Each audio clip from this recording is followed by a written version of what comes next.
All right, so it says we're all live. I'm gonna wait a few minutes to get people in here since I kind of do this sporadically. Let me just share this on Twitter, then we can start really getting into this, or talking lineup construction, talking how to approach this race.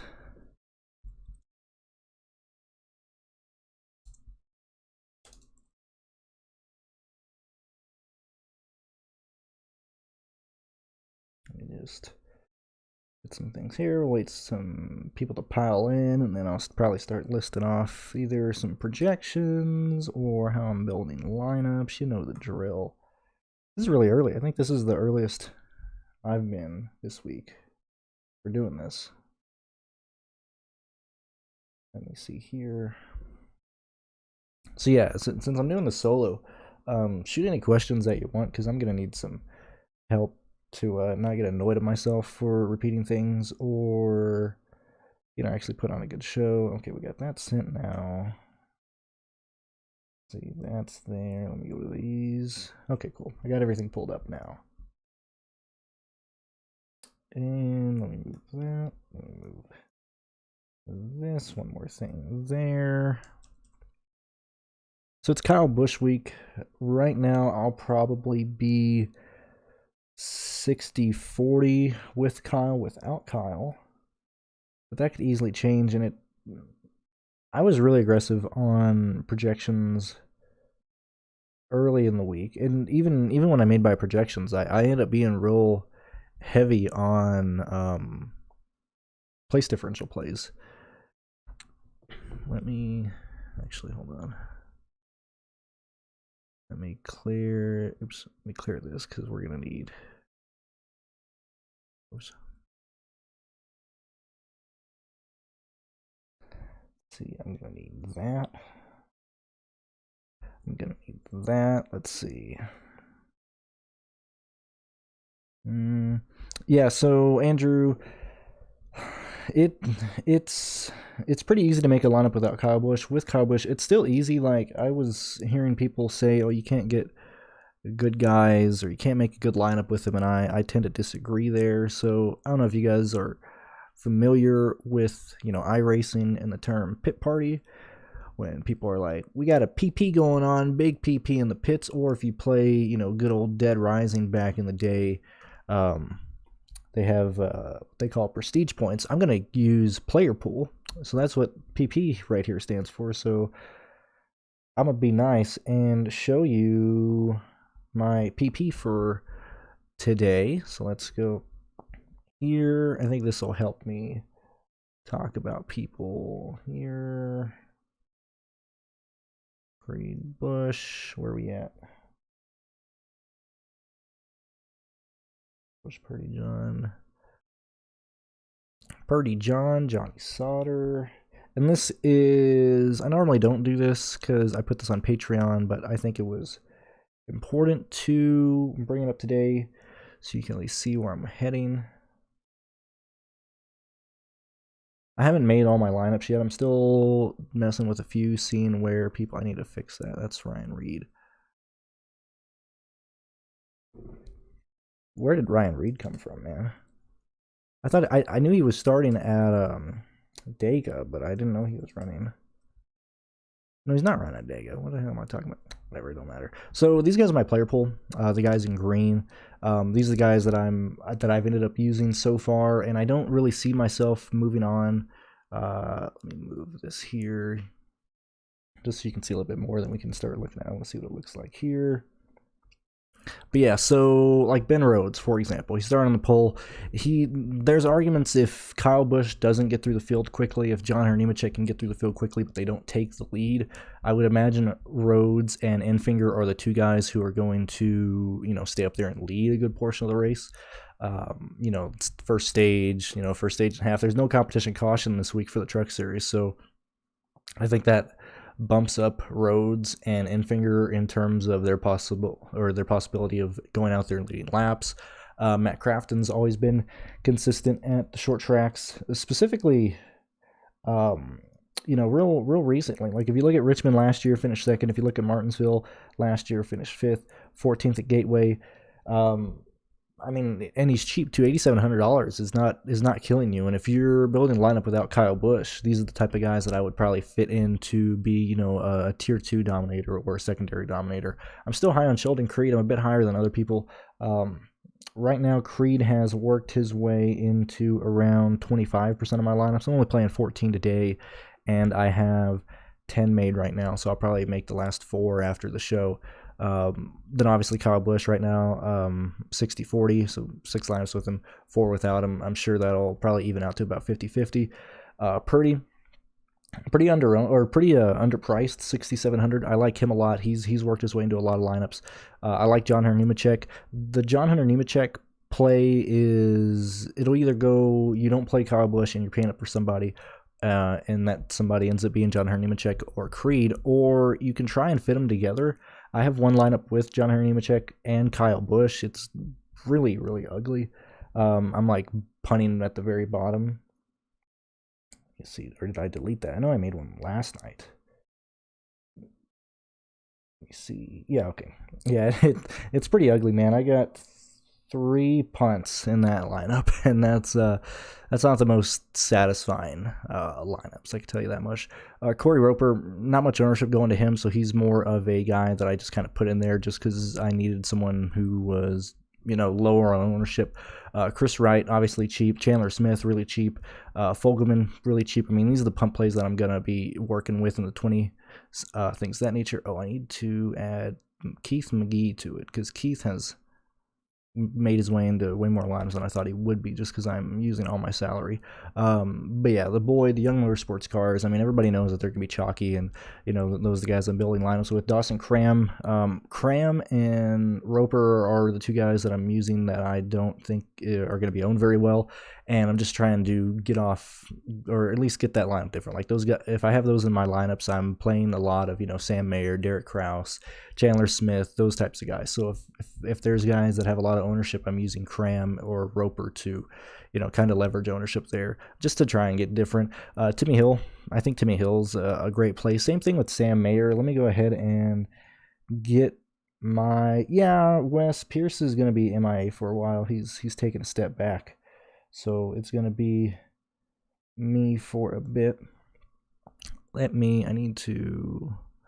guess I should have done this before. Let me go back to 100 because I want to show some of my projections here.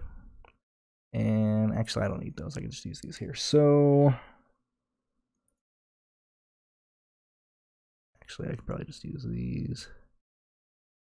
So right now, I have Sam at 59 projected points. And these are really super aggressive on both Sam and Timmy Hill. These are situations where I think they can both get top 15s. And obviously, I can dial them back.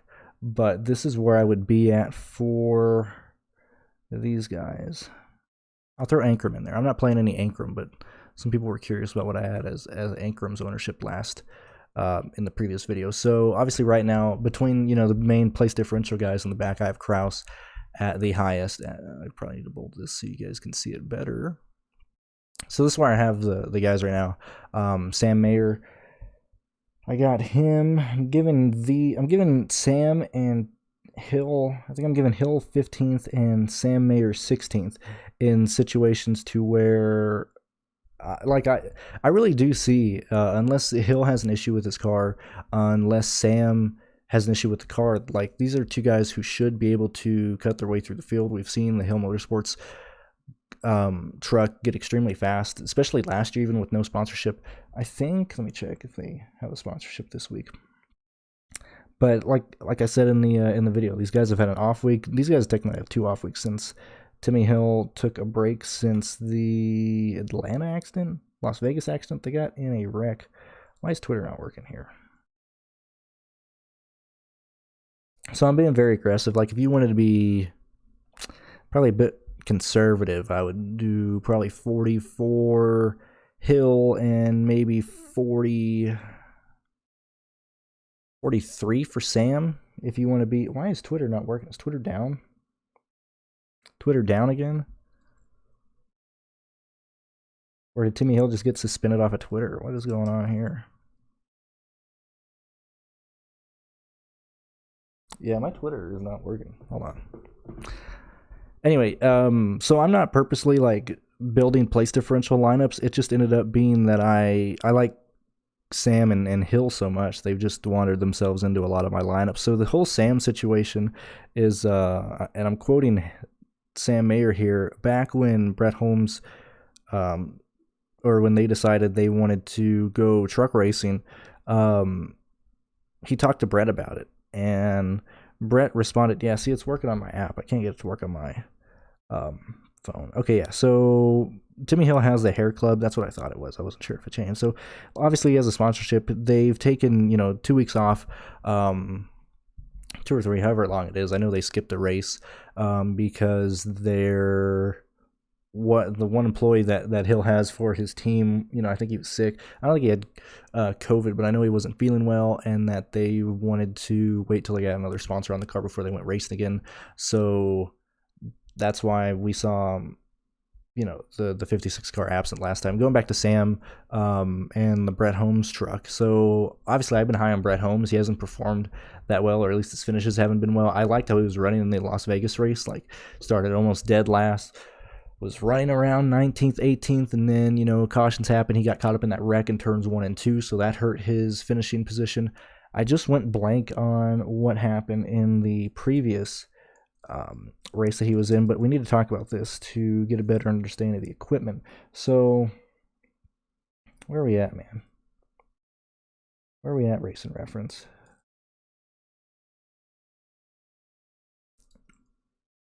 The way that this started was that it's an old GMS truck, and Sam, back in like late February, early March, when this was starting to get talked about, is that Sam said that he wouldn't drive shit equipment. Like, that's literally his quote. However, Brett, man, it's unfortunate Brett ran 32nd there. I wish I could have seen more speed out of the car. I think that's more Brett, though, because, Sam's a short track driver. We know that Sam can race well on the short tracks. That's all he's been doing. Knowing that at least he believes that this is good equipment, like he wouldn't be jumping into bad equipment, I mean, really, really makes me love Sam at the short tracks. Let me get 2 more things here. Obviously, last year he won at Bristol. Sam was caught up in the crash at Daytona Road Course earlier this year. Looking at how he finished last year at Gateway, and basically a GMS truck, he did finish 4th at Gateway, finished 18th at Martinsville. He got in a wreck there, finished 17th at Phoenix, basically yet again in a GMS truck. That's why I'm aggressive on the Sam Mayer play. I think 16th is not out of the realm of possibility. Same thing with Timmy Hill. Both those guys getting inside the top 20 is realistic. Both those guys, fighting for 15th and 16th are also, that I don't think that's crazy to imagine. And so I've ended up with a lot of Sam and Timmy Hill, and I had to go on that because that really shows basically like a core basically that I'm using is Timmy Hill and Sam Mayer together. And I don't think paying up for Sam Mayer and Timmy Hill is that crazy, especially if a lot of people are going to rather go to Kraus. And I think, obviously, Kraus, I haven't projected for, around 7 more points than Sam. So if that's the case, and I can get, more, I think Kraus is higher owned than Mayer. So if that's the case, if I get more Mayer, if I get more Timmy Hill, I'm fine there. And you can easily pay up for Kyle Busch at that point. Now that I've talked about them for half an hour. Let me see here. Just want to bring it up. Like, personally, if I had the, let me see, I forget what a Kraus lineup is. Yeah, Kraus is, Sam Mayer's $9,200, Derek Kraus $85. I just imagine that more people are going to go to Derek Kraus. I think I'm just going to be more aggressive and go really heavy on Sam, and hope that works out. And Hill and Sam together, that still leaves you $8,500 on the table. You can easily get Kyle Busch in the lineup. You can easily play whoever you want after that. Looking at the punt plays, because I think that's the next part we need to talk about. So it'd be the guys down here. basically all the videos and content for the Truck Series race earlier this week came out before Ryan Reed was in the car. I haven't really heard anybody talk about Ryan Reed, and so like it's almost the same thing as Sam. Like Reed back when he stopped racing in the Xfinity Series. Granted, he was kind of pushed out because Roush Fenway was falling apart, but Reed kind of always reiterated that he didn't want to drive bad equipment. Like he didn't want to be like an Anthony Alfredo. He wanted to at least be in a car that could run top fives each week. And so that's why it's been so long since we've seen Ryan Reed come back. Well, Cicerelli is being joined with Cram, some of the Reum brothers trucks, of having Camping World on the car, of having Good Sam on the car, of whole Marcus Lemonis situation. So that makes me like Ryan Reed a bit more, knowing that he's probably need to move this a little bit. Let me see. Let me change one thing here. I got Ryan Reed around 23rd, projected finish 25th. I think that better reflects where Ryan Reed was. I think that's how much he bumps it up over Ray Cicerelli. But yeah, just trying to get different with ownership there. Let me see any questions. Maybe a tier punt plays. Yeah, we can do that here. Probably. Let me go here. Actually, not even a tier. Let me show you the projections. That'll be way easier. So let me move this. No, actually, yeah.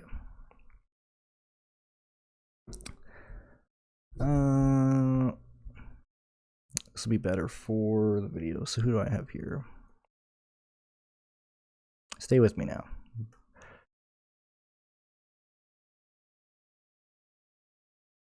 I do realize there's shortcuts that I could take, but the way that I have my desk right now, it's easier for me to do it like this.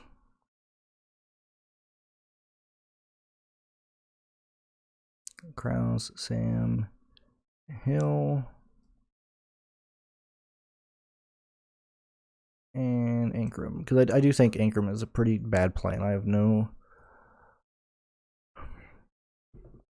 Let's see. So we're gonna do PD and punt rankings. So we can 1, 2, 3, 4. It's Chandler Smith. Chandler Smith is another one. I'm not going to count John Nemechek. Let's put Chandler Smith in. Hold on.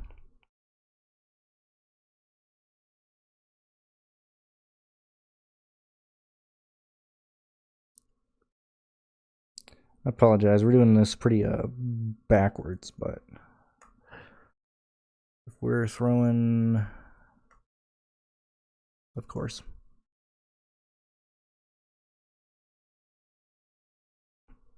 Two, 3, 4, 5. Of course.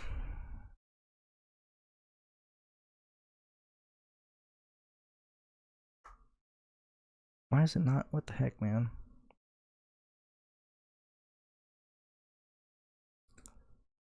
Okay, now that I've wasted everybody's time for about 4 minutes there, that's probably how I would rank the place differential plays.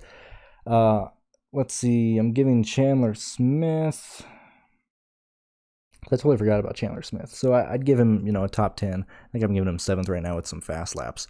So those would be my rankings. You probably can't even see it. There we go.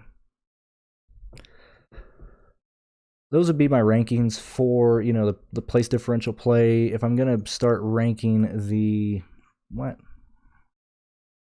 going to start ranking the punt plays at the bottom. Favorite 2 drivers paired with Kyle Busch. Probably be Hill and Mayer. If you can't afford Mayer, if you don't like the punts that you end up in that range, you can use Chandler Smith because he's cheaper.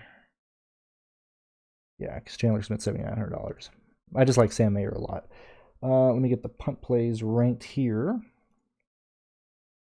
And then I think we can actually make some good progress talking about some lineups.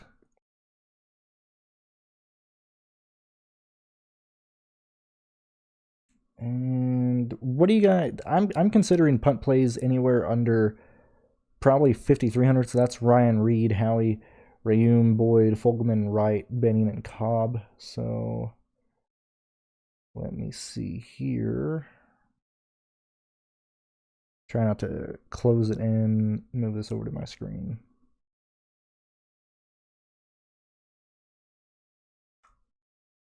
Let me move that there. So those would be obviously the plays, their pricing. Actually, we'll just bold them all. Actually, let me move that over one.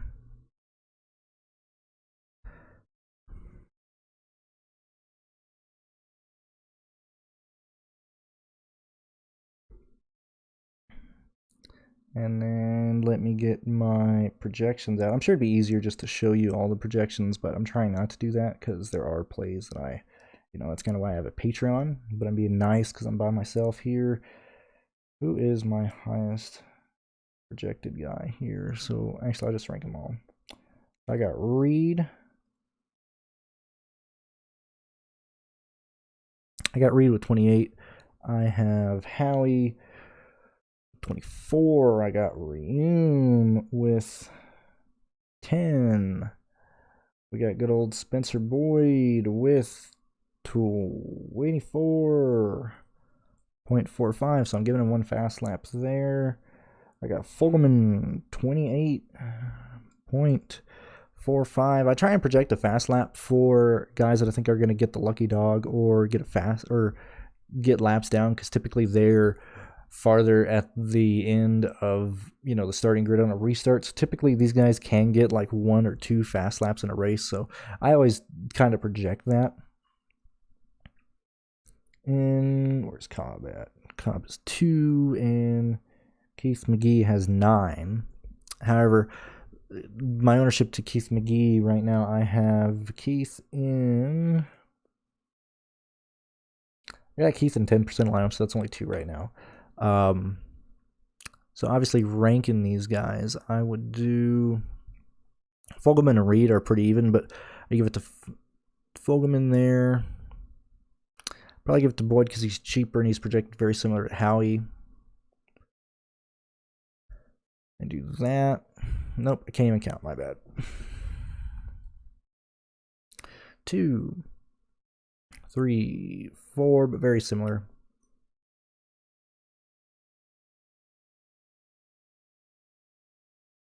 3, 4, probably 4. Oops. Probably 4, 3. You can make an argument for each of those guys. Ryan Reed isn't really a value play. That 5,300 is really difficult to get to, but yeah, Ryan isn't a value play. That's probably what I would do. This is how I'd rank him. I mean, I think Chris, Fogelman, Boyd, and Howie are the only guys you should really be paying down for. I guess I would put Keith. I wouldn't even rank him here. I'm playing him more just if I'm using all the salary, trying to get as many, Chandler Smith, Kyle Busch, Derek Kraus, Sam Mayer. If I'm trying to get as many of those guys in the lineups as I can. Let's see. So we've kind of ranked those. Yeah, thank you, man. Good luck today, Jason. I think that's about it in terms of, in case I go back here. That's how I'd rank those guys in the value range. And so I have, let's see where I am in terms of ownership on these guys. I'm pretty even on ownership to Fogelman and Wright. Right now I'm 25% on each. Like I said, I'm 10% on Keith McGee right now. At 5% on Howie.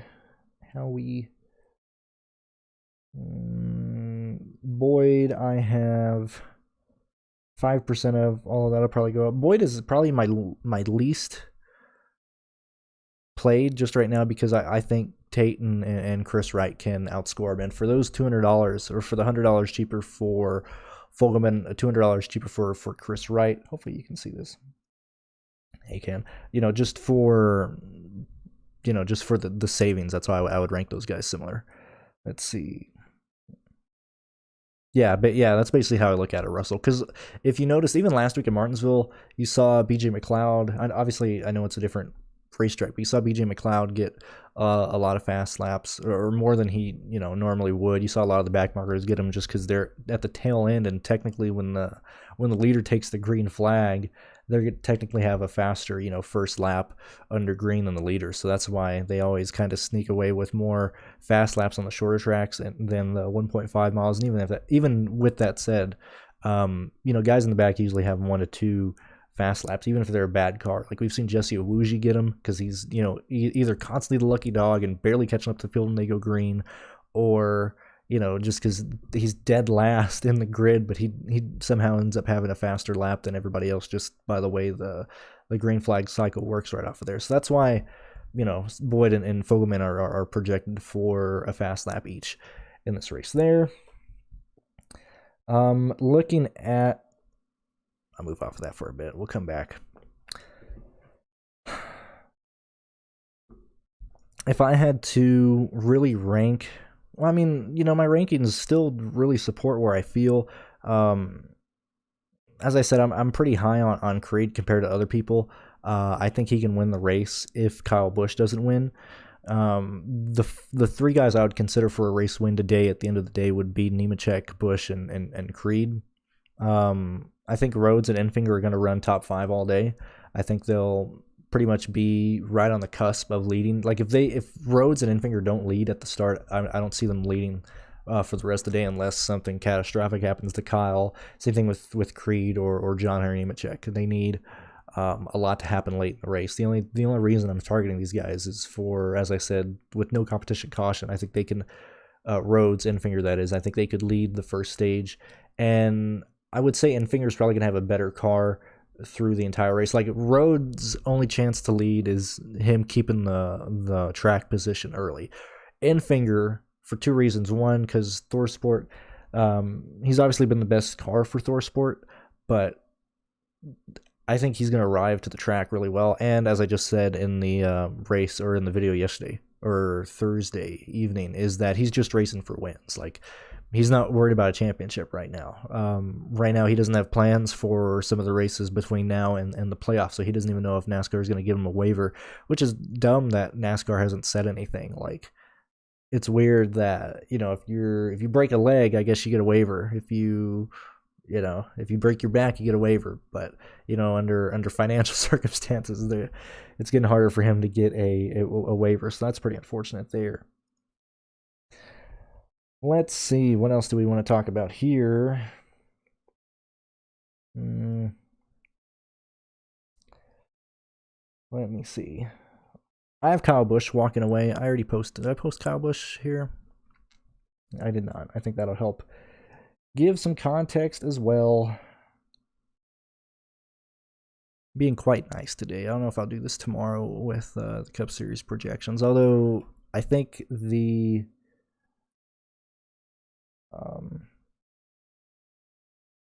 Truck Series is a bit easier to predict if it stays green. And if they start wrecking everybody, then it really just goes downhill. So right now I got Kyle projected for 108 points, and I got John Henry Nemechek projected for 74.75.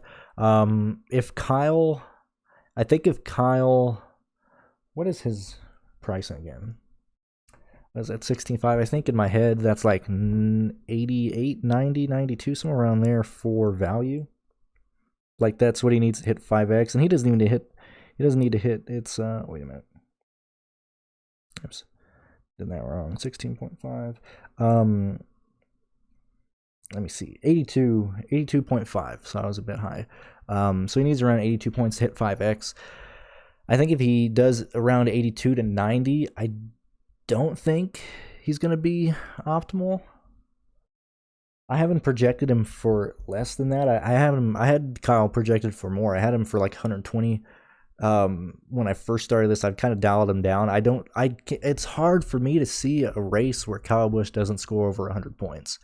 And I think just on sheer number alone, that forces him to score well. Obviously, you're going to cash well. Like if Kyle Busch scores 80, you should easily cash. It just it'll get really interesting at the very top to see if he's optimal at that. If he scores 108 or anything higher than that, Kyle Busch will be optimal. So any lineups that I'm making is more so if Kyle runs into an incident or like on pit road, or if he has like an engine issue or something like that. Like those are the only ways I can see him not doing well. Let's see, Jason, I have to ask you if you want to come on tomorrow since you're kind of recovering. I told you yesterday, like I didn't even know you were hurt. I wasn't on social media or anything, so still hope your leg's doing all right. Zane Smith.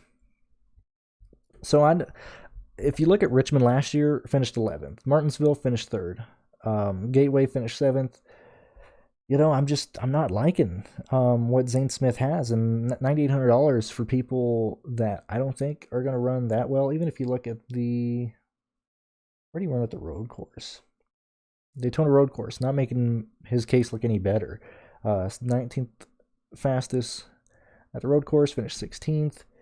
Even at the 1.5 miles, he hasn't shown the speed that he did last year. I mean, he's still running well, but you know, he's not that fast car. Like, I don't see him magically going from, you know, like a 6th place car right now at the 1.5 miles to running, you know, top 5s here at a short track. Same thing with Austin Hill too. Like, I don't see Austin Hill getting laps led in this race. Maybe fast laps, but I think just Kyle's gonna run away with this, and so I don't have any interest in Austin Hill. I don't have any interest in Zane Smith. That's why I'm not looking their way. Let me see. And even I like, even with my Sheldon, like,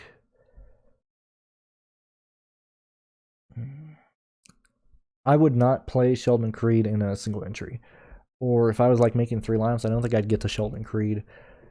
Because I think he offers the same amount of risk as Austin Hill and Zane Smith, and he's more expensive than both of them. Obviously, he's kind of guaranteed 5 place differential points, but that's really about it for Creed. All right, let me see. What else do we got here? Let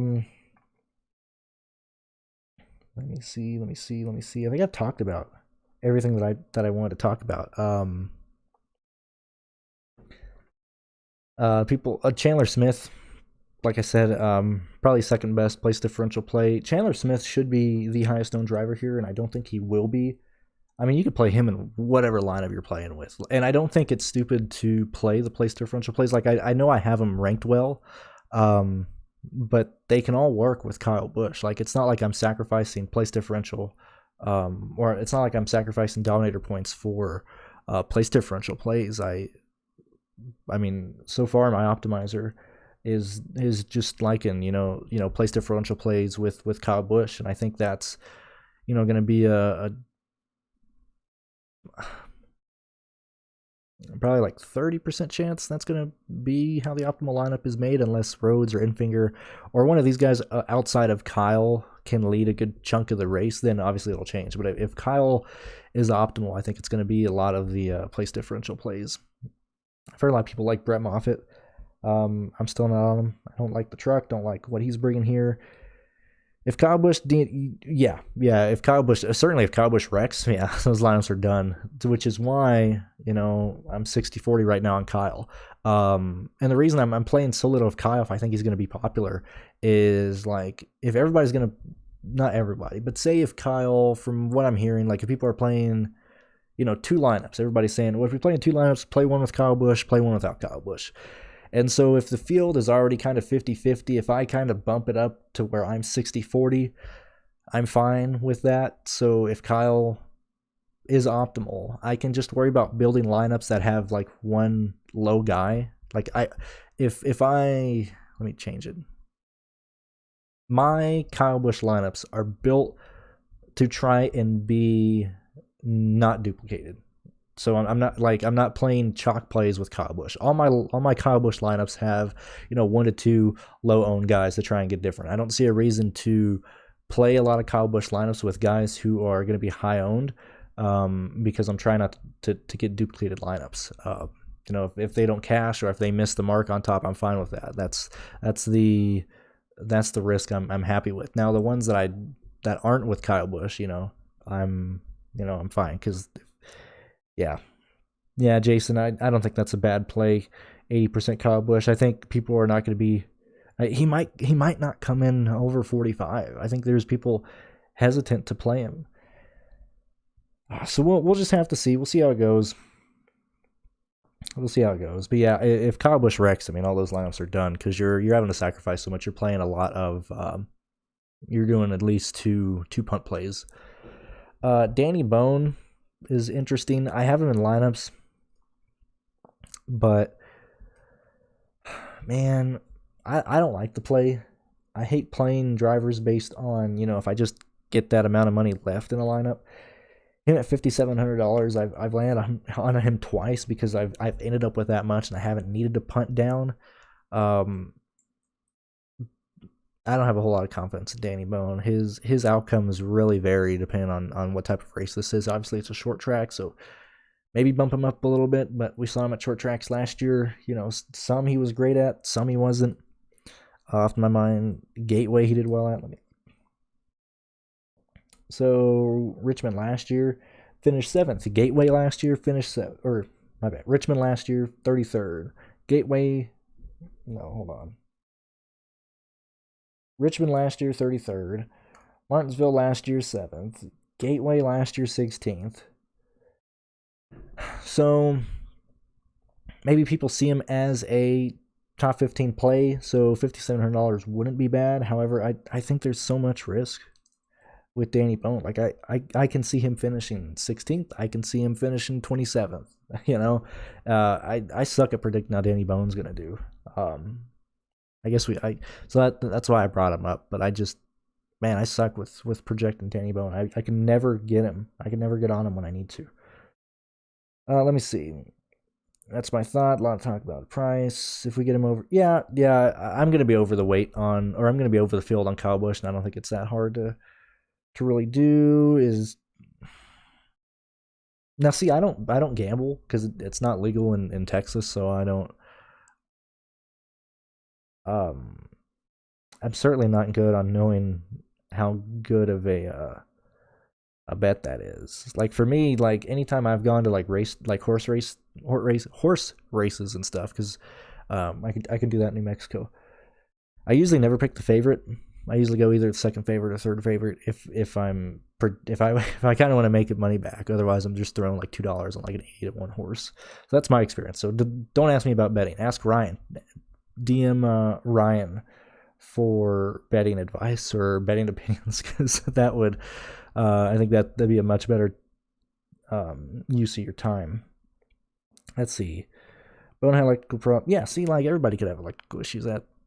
Which is why, like, I don't know how Bone's gonna do. Like, I don't trust the truck. I actually liked it more with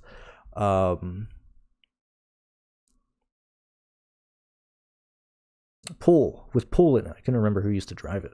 I'm sure he was more aggressive on it, but if you're an Aggie fan, NMSU, no. I mean, I'm from El Paso, so I was always across. I don't like college in general. I don't like college teams. I don't really care. I never went to college myself, so I have no loyalty. Obviously, I'm in Lubbock. My girlfriend goes to Texas Tech, but outside of that, I really don't care. Like, I really, really don't care about collegiate sports or organizations or universities or anything like that. But yeah, I'd ask Ryan Troy because he'll know a lot more than I will. Let's see. So let me scroll back down so I can show this while I'm looking at other stuff here. Which I think, my chunks of my lineups are basically here. And I'm just, all the other plays are kind of just one-offs or two-offs here or there with a Kyle Busch lineup or somebody like that. I mean, I think that's really what we need here. Let me see. Throwing a wide net. I don't think so. Let me look. Because this does reflect. So let's go through. If we want to count Ryan, let's do that. So 1, 2. Cram is too expensive to be counted as a punt play. Bone is too expensive. Boyd. Fogelman.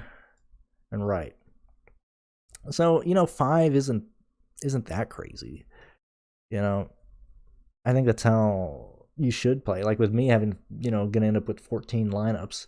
You know, I don't think 5 punts is crazy. I certainly do not want to be overweight on one of these guys because Fogelman projects out to be the best, but he also has the highest risk of all these guys to wreck. I think Chris Wright would probably be the second best. And you could flop the projections to where you could project Chris Wright to do better than Fogelman, and so that would make him the better play at a cheaper price. It's going to be between these two guys, Fogelman and Wright, really. Unless they fail, and then we move up to Spencer Boyd. I think that's the most likely situation I can see. Or if you have Wright, for whatever reason, if he gets in a wreck, Fogelman loses positions, or any of these guys finish in the 30s, then it would kind of default to Keith McGee. But his projection is pretty poor. Keith works if all the other punt plays fail, or if everybody you're paying up for can outscore whatever these guys can do in a lineup, which is kind of unlikely, but that's why I have Keith in lineups as well. Thoughts on Austin Hill?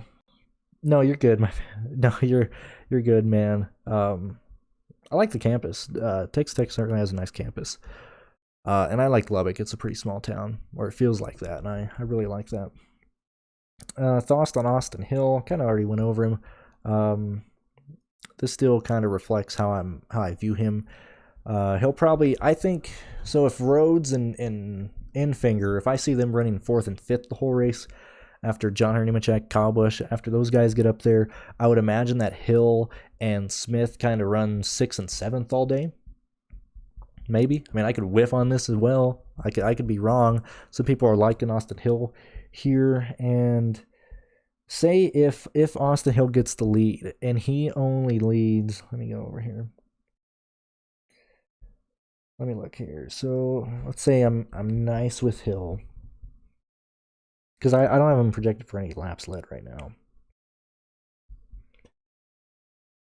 Let me take that away, and I'll give him,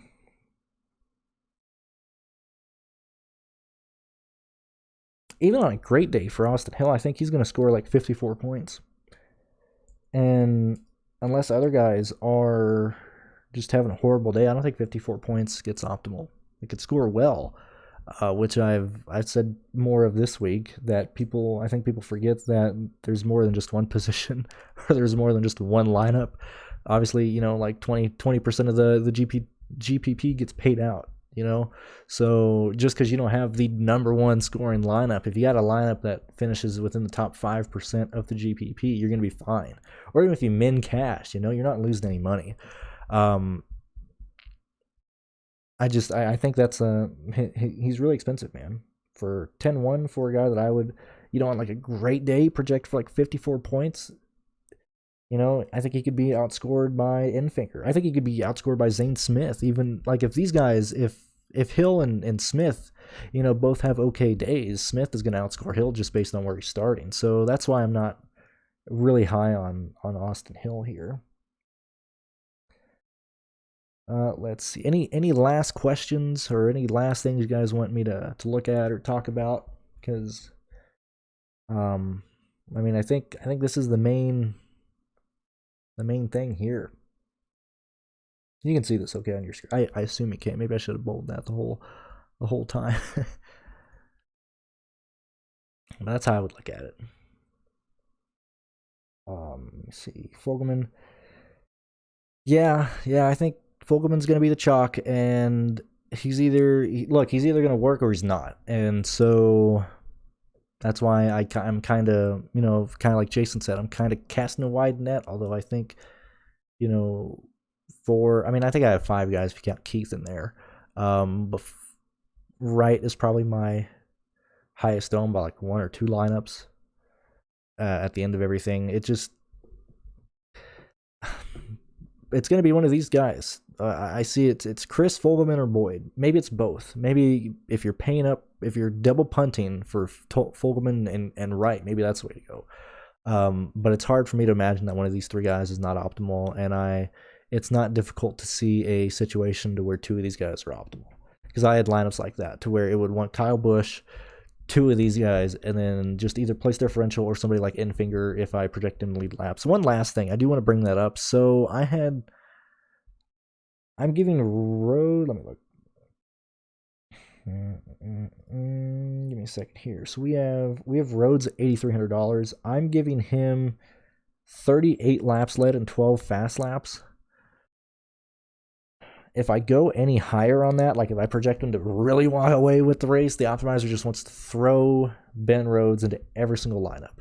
So that is another kind of caution there, because if I bump him up too much, then it just wants to smack Rhodes into every single lineup, and I'm not comfortable with like 40% Rhodes. I see him as more like a 30 or 25% play there. All right, so let's see.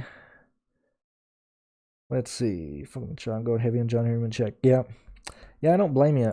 It should be either John Henry Nemechek or Kyle Busch winning this race.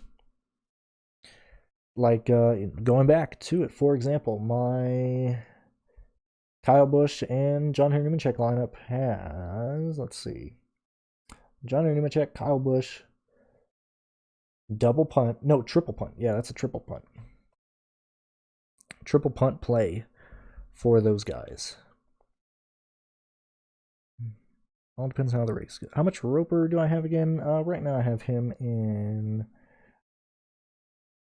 I'll probably end with 10% Roper, or 2 lineups with Roper, because I'm running 14 lines. So I'll probably end up with 2% Corey Roper, and that's not crazy. That's enough to be different. I don't want to go wild. Like, I would not play him in more than like 15. Like, I think of everything like 20 max entries. So like, I wouldn't, if I was in 20 lineups, he'd probably end at like 3.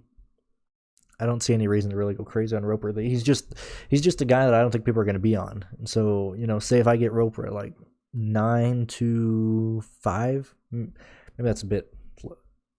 If he comes in around 11 to 8% ownership, I'm fine with that, just to get different, because you kind of have to go out of your way to get there. And that's, the purpose of kind of like a guy that nobody's really playing, is just to try and get different here and there. Let's see.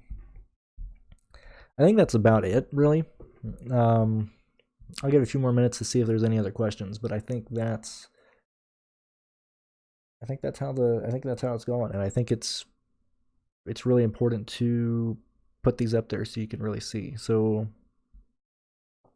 if you bump Sam down, we'll bump him down to like 45. We'll give Timmy Hill, 40, and then then by far and wide, it's Chandler Smith as the best place differential play, and Derek Kraus. So say, if you aren't comfortable, if you don't believe in Sam Mayer, bump him down, or just shove in Chandler Smith there. As I said before, Sam is more, I'm kind of high on him, and I don't think people are going to really want to pay up for that much. Let me look at the optimizer really quick. Give me 1 second. Let's see what the optimizer likes, because I haven't changed. Oops, open the wrong thing. Let me get the optimizer here. What is the optimizer liking? It is liking Sam Mayer and Kraus. Sam Mayer, Chandler Smith, and Kraus. That's who it's liking, and it's not wanting to put Kyle Busch in lineups on the run that I was doing right now, because I had to try and bump the Kyle Busch ownership to... Actually, no. What is this? It should be able to fit Kyle. Yeah, so it's loving Chandler Smith, Kraus, Sam Mayer. Right now, what about the punt plays? What punt plays do we like? Pretty even on punt plays. This is the optimizer ownership, not me. So this is 150 lineups of what the optimizer crunched. We have... Oops, just changed again. We have 13% Fogelman, we got 5% McGee, 12% Spencer Boyd, 18% Chris Wright. That's what the optimizer is liking, and that, I think that's reflective of my ownership in terms of how, pretty much even they are. Like, I don't have a clear and wide favorite. I think the rankings would kind of show where I am in terms of favorites there. How much money do you leave? Let's see what I have right now. Highest money I've left on the table right now is 800. You could leave more. You could leave less. It's hard to leave money on the table with the Kyle Busch lineup. So if you could do that, maybe like leave 400, 600, maybe even the 800 again. If you can leave that with the Kyle Busch lineup, maybe that can get different. I'm not concerned with salary just because of how well Bryson is. I don't think you really need to be concerned about that too much. Yeah, this is a race to where I'm not really concerned about leaving money on the table. If I do, I do. If I don't, I don't. Thanks for the show. Yeah, no problem, Jason. Hope you start feeling better. Like I said, if you got nothing to do tomorrow, and just let me know if you want to hop on or chit chat. I think we're gonna end it right there, guys. So yeah, went on for 50 minutes. Didn't go as crazy as I thought I would, so that's pretty good. I don't know when I'm going live tomorrow. This is kind of just, I got up early, kind of wanted to do it and chit chat, so it's probably gonna be pretty random, sporadic in terms of times for live shows going forward, unless I get somebody else on here.